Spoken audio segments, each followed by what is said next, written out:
नमस्ते बच्चों, शुभ दोपहर। हाँ, क्योंकि हमारे वीडियो हर दोपहर में आते हैं, इसलिए हम लोगों को, आप लोगों को, सभी लोगों को शुभ दोपहर। तो हमारी जो कक्षा है, आगे बढ़ने से पहले हम कभी भी हमारे पिछली कक्षा जो है उसके बारे में हम विस्तार से चर्चा करते हैं। ठीक है बच्चों, तो देखिए आज हम हमारी कक्षा शुरू करने से पहले हम क्या करने वाले हैं, हमने पिछले कक्षा में क्या देखा इसके बारे में हम क्या करने वाले हैं, विस्तार से चर्चा करने वाले हैं। तो देखो, इससे पहले कक्षा में हमने क्या देखा था, इससे पहले कक्षा में हमने मुहावरे देखे थे तथा जोड़े बनाओ इसके बारे में लिखा था, और उसके बाद कहानी, कहो कहानी या कहानी कैसे सुनाई जाती है, उसको कहानी को मुद्दों के आधार पर कैसे लिखा जाता है, इसके बारे में हमने क्या किया था, विस्तार से चर्चा की थी। लेकिन हमने लिख कर नहीं दिया था, क्योंकि थोड़ा आपको भी अपने तौर पर खुद को ही लिखना है, बहुत मुश्किल नहीं था। तो हमें जब भी कोई कहानी होती है, इन छोटे छोटे मुद्दों के आधार पर एक कहानी हमें लिखनी होती है। तो आशा करती हूँ आप लोगों ने होमवर्क के तौर पर वो कहानी लिखी होगी और मुझे आप भेज रहे हैं। बहुत सारे लोग अभी भी होमवर्क नहीं भेजते हैं, तो अगर आप नहीं लिखोगे तो आपकी हैंड राइटिंग भी नहीं अच्छी होगी और आगे जाकर आप प्रश्न पत्र पूरा नहीं कर पाओगे, ये मुश्किल आपको जरूर आएगी। तो आशा है आप हर दिन मुझे होमवर्क भेजोगे, और आपके टेस्ट भी है वो हर दिन आप मुझे लिख कर स्कूल में आप सबमिट भी करोगे। ठीक है, तो बहुत सारे लोग जो बाहर होते हैं उनके लिए मुश्किल है, तो मुझे वो क्लिक भी कर सकते हैं, क्लिक करके भेज सकते हैं, लेकिन सभी के लिए अनिवार्य नहीं है। आप लोग मुझे स्कूल में आकर जमा करोगे आपके असाइनमेंट के साथ, तो मुझे क्या हो जाएगा, तो आपके जो बाकी के प्रश्न पत्र के साथ वो भी मेरे हिंदी का अच्छे से लिखकर एक फुल स्केप पेज पर अपना नाम, कक्षा इसको लिखकर सही से भेजोगे तो मुझे आनंद होगा। तो थोड़े लोग अभी भी बहुत कम लोग क्या कर रहे हैं, इसको भेज रहे हैं, तो मुश्किल है। तो कभी आप क्लिक करके भेज सकते हो, लेकिन क्लिक के साथ मुझे कक्षा में अपने स्कूल में भी प्रश्न पत्र आपको लाकर देने ही होंगे। ठीक है बच्चों, तो देखिए अभी हम क्या करेंगे, हमने पिछली कक्षा में क्या देखा था, तो पिछली कक्षा में हमने कहानी के बारे में चर्चा की थी कि कहानी मुद्दों के आधार पर कैसे लिखी जाती है। तो अभी हम क्या करेंगे, अभी हम पेज नंबर हमारा जो है 81 ही है, पेज नंबर हमारा 81 है, उसपे क्या है, नया मुद्दा है उछालो। क्या है, उछाल। तो उछालना यानी क्या है, ये जो चीज है मेरे पास, इसको मैं क्या करती हूँ, उछालती हूँ, यानी इसको मैं पकड़ लेती हूँ। जब आप गेंद खेलते हो, कहीं हम जा रहे हैं या कहीं हम क्या करते हैं, जो हम खेलने के लिए जाते हैं, तो हम क्या करते हैं, हम हमारी गेंद उछालते हैं, तो हम उसको पकड़ लेते हैं। तो ऐसे बहुत सारे खेल है जिसके साथ हम घर में खेलते हैं। तो उछालना यानी क्या है, कोई भी चीज को ऐसे क्या करना है, उसको उड़ाना है, उसको पकड़ लेना, उछालना यानी फेंक देना। ठीक है, तो देखिए इस कहानी में कब और इस कहानी में अवंती और शेर के बीच में क्या हुआ था, उन दोनों में उन दोनों में इसमें क्या हुआ था, एक कपड़े के बारे में हुआ था, लेकिन उन्होंने कपड़ा नहीं उछाला। लेकिन यहाँ जो हमने पहली कहानी पढ़ी थी, कौन सी कहानी पढ़ी है, हाँ देखो मैं आपको बताती हूँ कि हमने जो कहानी पढ़ी है, अक्ल बड़ी या भैंस, ये जो हमने कहानी पढ़ी थी अक्ल बड़ी या भैंस, इसमें देखिए यहाँ आपत्ति या अवंती नहीं है, जो आपत्ति है, और ये क्या है, ये जो पहलवान है, इन दोनों के बारे में हमने कहानी जो पढ़ी थी।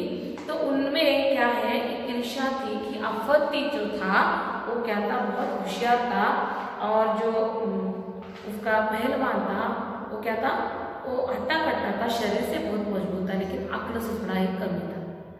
तो इन दोनों ने क्या किया था, रुमाल को क्या किया था, उछालने के लिए होड़ पड़ी थी, लेकिन इसमें कौन जीत गया, हाँ हमें पता है इसमें कौन जीत गया, आपत्ति जीत गया, क्योंकि पहलवान में अक्ल कम होने के कारण उसने दिमाग अपना नहीं लड़ाया। ठीक है, तो देखिए एक यहाँ मैं पढ़ती हूँ, आप लोगों के पास भी टेक्स्ट बुक होना बहुत ही आवश्यक है। आशा करती हूँ सब लोगों ने अपने अपने टेक्स्ट बुक अपने पास रखे ही होंगे। तो चलिए चलते हैं। एक रुमाल या कोई छोटा सा कपड़ा उछाल कर देखो, किसका रुमाल सबसे ऊंचा उछलता है। तो मेरे पास जो कपड़ा है मैं वैसे उछालूंगी, तो ये कितने दूर तक जाता है, कितने जोर से जाता है। आप भी अपने क्या करो, अपने पास जितने भी कपड़ा एक रुमाल है उसको उछालने की कोशिश करो, देखो कितना ऊपर जाता है। रुमाल के साथ बिना कुछ बांधे इसे और ऊंचा कैसे उछाला जा सकता है। तो आपत्ति ने क्या किया था, एक बड़ी सी दीवार थी, उसके ऊपर उसने उछालने की उन्होंने क्या कर दी, उसके लिए उसने पत्थर डाला था रुमाल में, उसने उछाला था और जो रुमाल था वो दीवार के बाहर गया था। लेकिन पहलवान ने वैसे उछालने की कोशिश की लेकिन नहीं उछला। तो आप लोग दिमाग लगाओ कि आप में से बहुत सारे लोग रुमाल को कैसे उछालेंगे। हाँ, इसको कैसे उछाल कर बाहर फेंक सकते हो, इसके बारे में आपको खुद को क्या करना है, विचार करना है और सोचना है। इसको लिखने की कोई आवश्यकता नहीं, बस सोचो। और मुझे आप बता भी सकते हो कि किस तरह आप रुमाल को उछाल सकते हो बिना कोई चीज बांधे हुए। कैसे क्या कर सकते हो, क्योंकि रुमाल है तो कपड़े का होता है, तो उसमें हवा भी नहीं भर सकते ना, तो बलून नहीं है। हाँ, तो ये हो गया हमारा। तो अभी हम देखेंगे हमारा पेज नंबर 82 82। तो उछाल के बाद हमने देखा, तो अभी नेक्स्ट जो है वो क्या है, वो नया सब्जेक्ट समझदारी।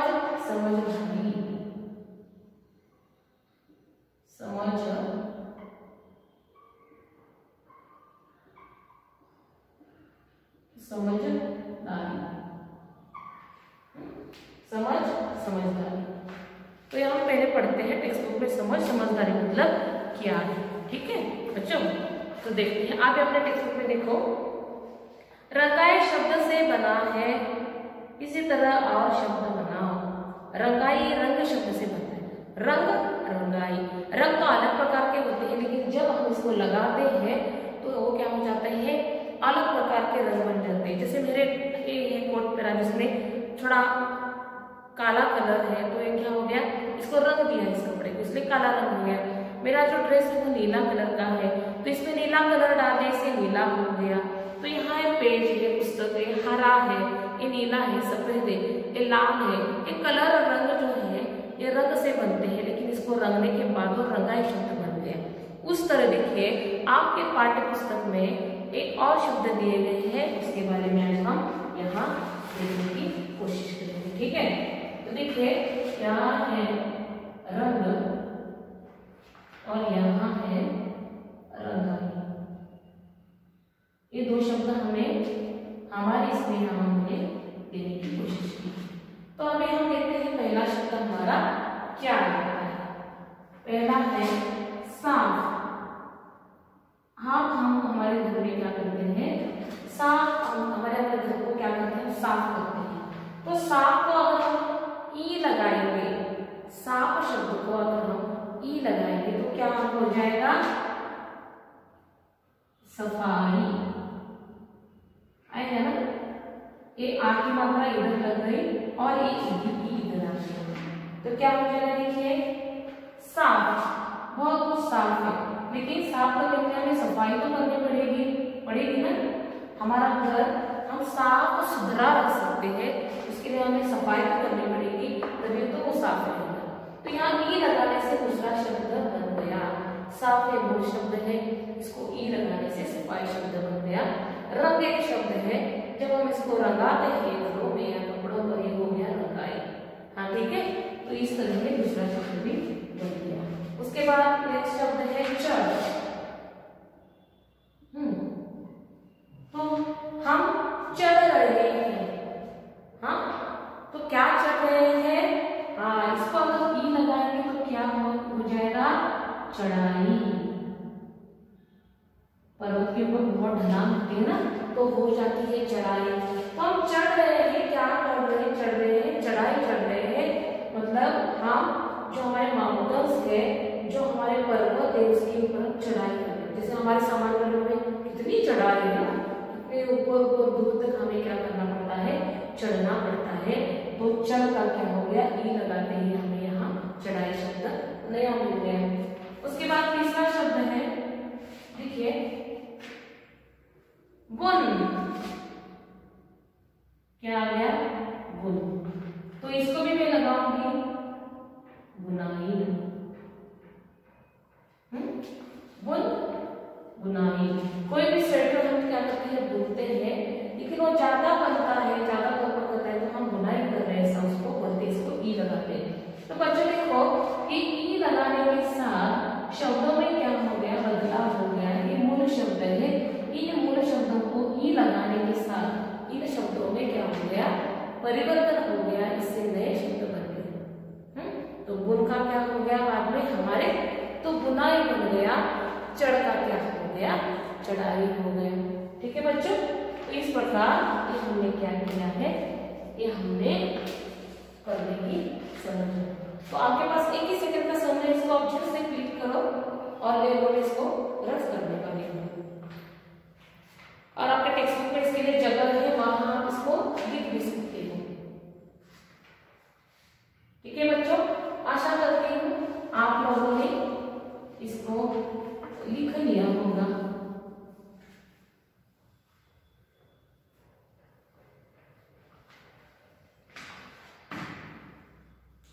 चलो अभी हम हमारे नए मुद्दों पर चलते हैं। क्या समझे, क्या समझे, ये हमारा टेक्स्ट बुक चल रहा है, टेक्स्ट बुक चल रहा है। तो क्या समझे, तो आपके टेक्स्ट बुक में लिखे यहाँ ऐसे क्या समझे, आपके 81 पेज पर क्या समझे दिया गया है। तो मैं पहले पढ़ती हूँ और यहाँ पर जगह भी है, उसको आपको क्या करना है, उसको आपको उसके सामने ही लिखकर रखना है। ठीक है, तो मैं पहले पढ़ती हूँ। जिन शब्दों के नीचे रेखा खींची है उनका मतलब बताओ।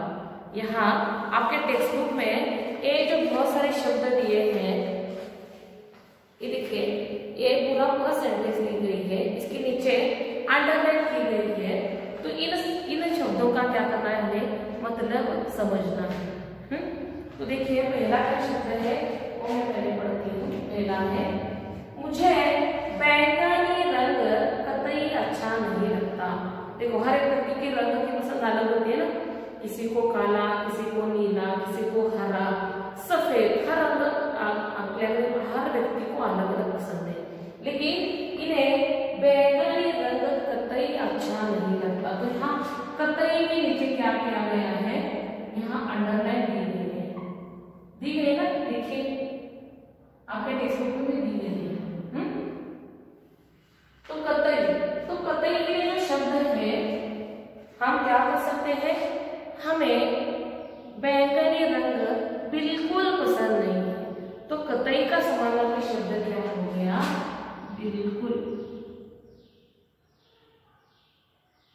तो आपके टेक्स्ट बुक में यहाँ सामने जो जगह है यहाँ, तो इसको हमें यहाँ लिखना है, टेक्स्ट बुक में लिखना है इसको। ठीक है, तो कतई का समानार्थी शब्द क्या हो गया, बिल्कुल। उसके बाद दूसरा देखिए, दूसरा क्या शब्द है, मसुम्बा।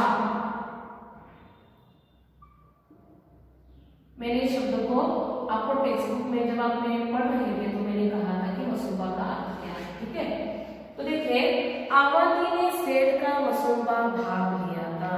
तो मैंने उस दिन भी उस टेक्स्ट बुक में हमने इस मसुम्बा शब्द के बारे में हमने विस्तार से चर्चा की थी। तो मसुम्बा यानी क्या है, इसका समानार्थी शब्द क्या होगा, चलो बोलो बच्चों। हाँ बिल्कुल सही, तो मसुम्बा यानी क्या है, इरादा। मसुम्बा का समानार्थी शब्द क्या हो गया, इरादा। उसके बाद तीसरा है, मैं तुम्हारा हुनर देखना चाहता हूँ। तो देखिए यहाँ अंडरलाइन इसके सामने जगह है, वहां को इरादा लिखना है, बिल्कुल भी वही लिखना है। तो ये मैंने सेंटेंस के तौर पर नहीं लिखा, बस शब्द के तौर पर लिखा, बस हम इसको ऐसे के तौर पर उसके सामने जहाँ जगह दी गई है वहां को लिखना है। तीसरा है, मैं तुम्हारा हुनर देखना चाहता हूँ। तो यहाँ मैं लिखूंगी हुनर।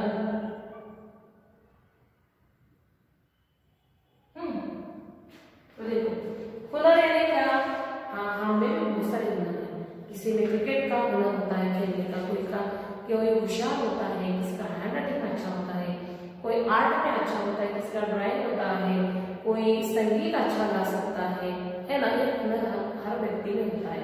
तो यहाँ हुनर यानी क्या है, खूबी। हम हर व्यक्ति में खूबी होती है ना।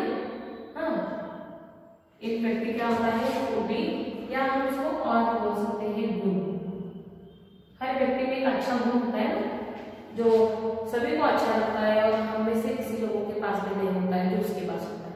ठीक है, उसके बाद ये चौथा है देखिए, आवाज।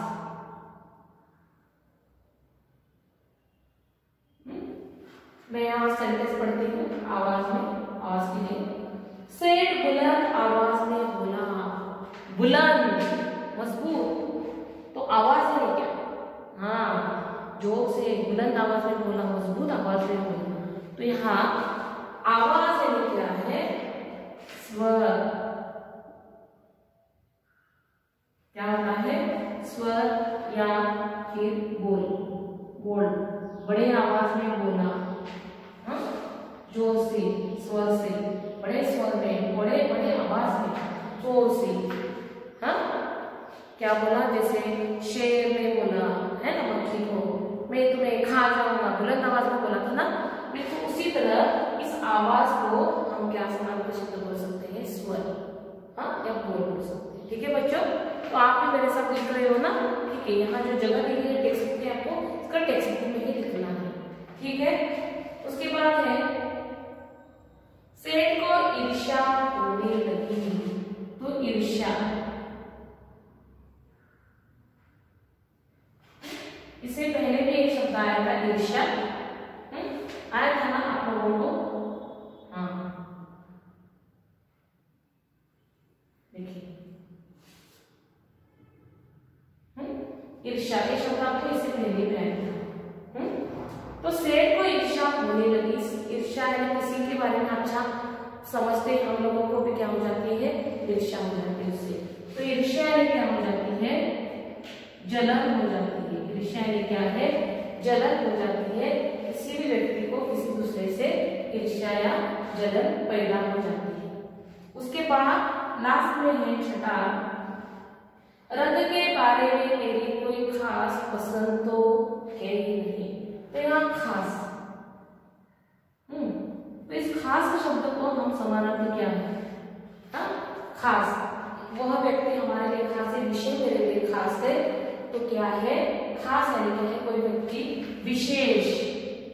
इसके लिए समानार्थी शब्द क्या आएगा, विशेष। यहाँ बड़ा अक्षर आएगा, फिर यहाँ छोटा अक्षर आएगा। तो खास यानी क्या है, विशेष। ईर्ष्या यानी क्या है, जलन। आवाज यानी क्या है, स्वर। पुनः यानी क्या है, खूबी। वसुपा यानी इरादा, कर्तव्य यानी बिल्कुल। ये सभी शब्द आपको समानार्थी विषय के तौर पर आपको आपके टेक्स्ट बुक में जो जगह दी गई है उसको आपको लिखना है आपके पास। एक ही सेकंड का समय, इसको झटके लिखो, इसको रफ करूंगी।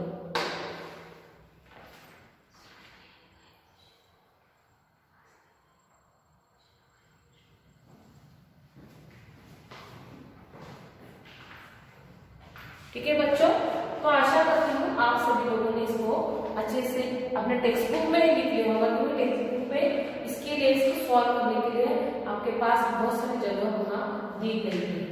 ठीक है, मैं इसको रख लेती हूँ।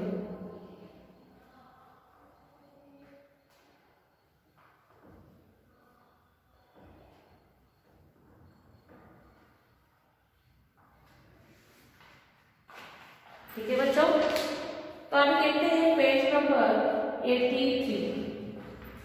अभी 82 था, अभी हम लिखेंगे पेज नंबर 83। तो 83 में देखिए, मैं आपको यहाँ दिखाती हूँ सामने आकर 83। तो ये है 83। तो हमें क्या करना है, होमवर्क के तौर पर आपको इसको सॉल्व करना है। पहले बताती हूँ,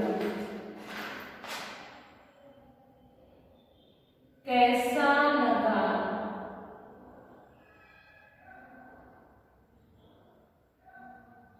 आफती।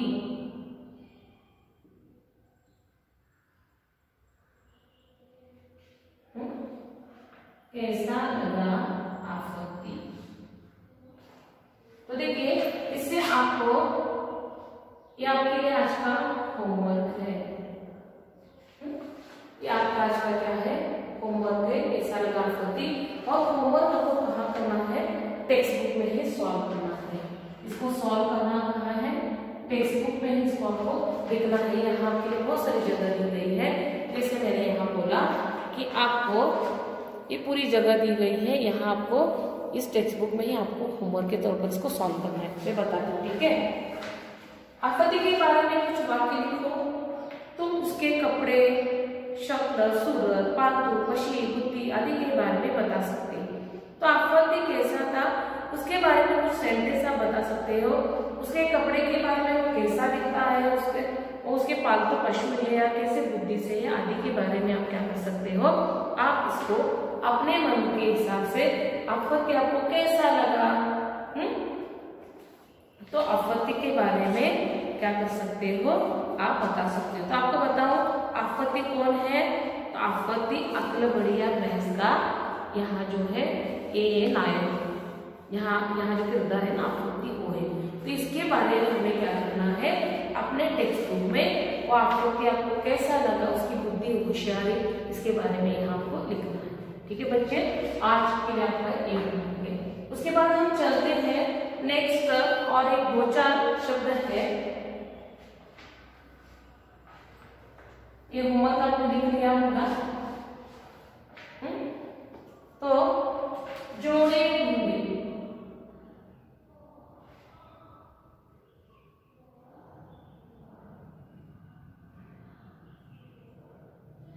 जोड़े क्या है, जोड़ों को आपको ढूंढना है। तो जोड़े किसे ढूंढे, देखिए अगर एक ही शब्द के दो अर्थ कैसे हो सकते हैं, समानार्थी के तौर पर होते हैं, लेकिन कभी कभी इसको एक ही शब्द के दिखने वाले सेम शब्द हो जाते हैं। जैसे यहाँ देखिए दी, और यहाँ क्या है दी। तो देखो एक दिन क्या हो गया, सुबह हो गया, और एक दिन का अर्थ क्या हो गया, गरीब हो गया। तो समान लगने वाले शब्द है, लेकिन इसके अर्थ क्या हो जाते हैं, बस इस वेलांटी के कारण इनमें अर्थ बदलाव हो जाते हैं। दिन यानी दिवस और दिन यानी क्या है, गरीब। हाँ, बस वेलांटी की मात्रा बदल जाने से शब्दों का अर्थ बदल हो जाता है। लेकिन आप जो प्रश्नपत्र में ऐसे गलतियां करते हो, सोचो कितना अर्थ बदलता होगा। तो इसके लिए आपके लिए नए शब्द हम यहाँ देने की कोशिश करें। दूसरा कौन सा शब्द देखें, मेला और मैला। मेला यानी क्या, हाँ यात्रा, जहाँ घूमने के लिए हमें बहुत पसंद है। और मेला यानी क्या, हमारे कपड़े कभी कभी मेले हो जाते हैं ना। मेला अर्थ उसका ये है कि हमारे कपड़े जो गंदे हो जाते हैं वो मेले हो गए हैं। और मेला यानी क्या है, यात्रा। तो इसमें क्या है, एक मात्रा है और बस इसमें दो मात्रा लगी है, यही बस इसका फर्क है। लेकिन किस शब्दों के अर्थ अलग हो जाते हैं। एक जैसे दिखने वाले समान शब्दों के अर्थ मात्रा या वेलांटी चेंज होने के कारण, बदल जाने के कारण क्या हो जाते हैं, उसके अर्थ बदल जाते हैं। तो जोड़े ढूंढे, यही आज आपको क्या करना है, यहाँ आपको ढूंढना है। तो मैं देखिए और एक शब्द यहाँ लिखती हूँ, अन्न, और दूसरा है अन्य। तो देखिए अन्न क्या है, हम हर दिन जो खाना खाते हैं वो अन्न, और अन्य क्या है, दूसरा, जो दूसरा है व्यक्ति, जो अलग व्यक्ति है वो है अन्न। तो इस अन्न के शब्द से क्या हो गए, बोलने में अन्न और अन्य स्वर सेम लगते हैं, स्वर बिल्कुल सही लगते हैं, लेकिन ये क्या है, दोनों अपने आप में अलग शब्द कहलाते हैं। उसके बाद देखिए पिता और पिता। तो हम लिखते हैं ना माता और पिता, यानी माँ और पापा, है ना।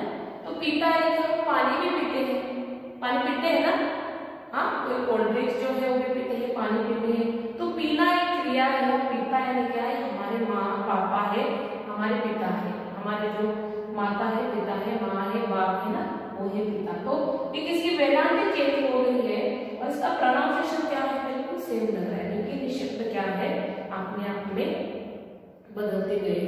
उसके बाद देखिए मील और मील। यहाँ देखिए मील यानी क्या, हम एक दूसरे से मिलते हैं, हम व्यक्ति क्या है एक दूसरे से मिलते हैं। और ये मील क्या है, यानी हम कितने मील चल गए, किलोमीटर्स, है ना, हम कितने किलोमीटर चल गए, तो ये होता है मील। और ये मील होता है कि हम एक दूसरे से मिलने वाले हैं, हम एक दूसरे से मिल रहे हैं, मिल चुके हैं। तो ये दोनों शब्दों के बस प्रेनाम के चेंज होने के कारण क्या हो गए, शब्दों में बस बदलाव दिखा है और इसका क्या हो गया, पूरा अर्थ ही बदल गया। तो एक जैसे समान दिखने वाले शब्द है, लेकिन इनमें क्या है, अंतर बहुत है। और एक तीसरे शब्द ग्रह, ग्रह, देखो जब हम उच्चार करते हैं ग्रह, ग्रह क्या है, बदलाव है नहीं, कितने तो समान ही है, लेकिन इनकी मात्रा है जो नीचे दी गई है वो अलग है, अलग ही है। एक ग्रह यानी क्या है, सूरज, चांद, जो हमारे प्लैनेट कहलाते हैं वो एक ग्रह। और ये ग्रह यानी क्या, हमारा घर जहाँ हम रहते हैं। एक ग्रह यानी क्या है, जो घर हम उसमें रहते हैं।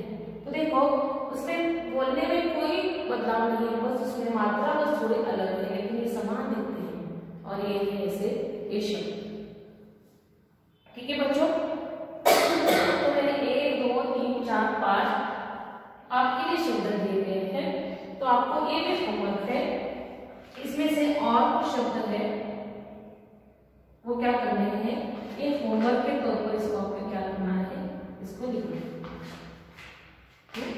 ये बाकी के शब्द क्या है, आप होमवर्क के तौर पर क्या करो, अपने नोटबुक में अपने ढूंढकर आपको ढूंढना है और इन शब्दों को आपको लिखना है। एक जैसे समान लगने वाले जो शब्द है जिसकी जोड़ियां हमें ढूंढनी है और होमवर्क के तौर पर एक को करना है। तो आपके 2 होमवर्क हो गए बच्चों। इधर देखिए मैं आपको टेक्स्ट बुक दिखाती हूँ। एक टेक्स्ट बुक में कैसा लगा आपको, कि ये हमारे लिए होमवर्क है आज का। और इसमें से जोड़े बनाओ में मैंने 4 1 2 3 4 5 लिखकर दिए हैं, बस आपको और 3 लिखने हैं शब्द, आपको खुद को ढूंढकर लिखना है, ठीक है बच्चों। तो इसी तरह आपको एक थोड़ा बस कुछ सेकंड का समय है, इसको क्लिक करके ले लो। हम इसको रब करूंगी और हम क्या करेंगे, देखेंगे।